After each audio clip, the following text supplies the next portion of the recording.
निगरां वज़ीर इत्तलात बलोचिस्तान जान अचकज़ई ने कोयटा में प्रेस कॉन्फ्रेंस में दावा करते हुए कहा है कि लापता अफराद भारत के ट्रेनिंग कैंपों में तरबियत हासिल कर रहे हैं। लॉन्ग मार्च का मकसद मीडिया में तमाशा लगाना था।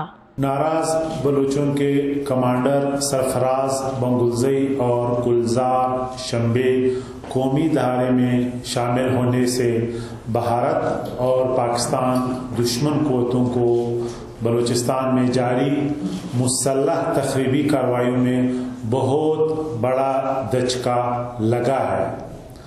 इस्लामाबाद की तरफ मार्च करने वालों का मकसद अपने मुतालिबात की तरफ तवज्जो मबजूल करवाना नहीं था, बल्कि ये लॉन्ग मार्च अपने सोहलतकारों के ज़रिए मीडिया में तमाशा लगाना था।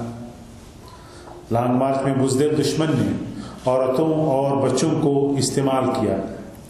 लॉन्ग मार्च की सरखेल एक बदनाम ज़माना दहशतगर्द गफ़ार लांगो की बेटी है, जिनके मुतालिबात गैर मुंतकी हैं कि CTD को डिसआर्म किया जाए। मिसिंग पर्सन्स BLA के दहशतगर्द हैं, क्योंकि या वो पहाड़ों में हैं या वो भारत के ट्रेनिंग कैंप्स में तरबियत हासिल कर रहे हैं।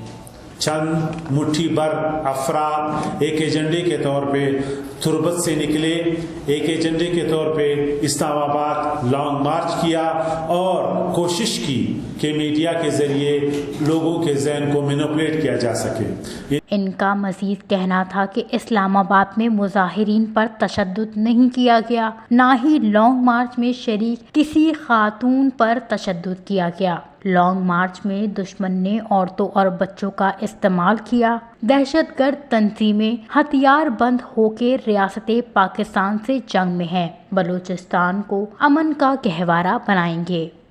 वश न्यूज़, कोयटा, बलूचिस्तान।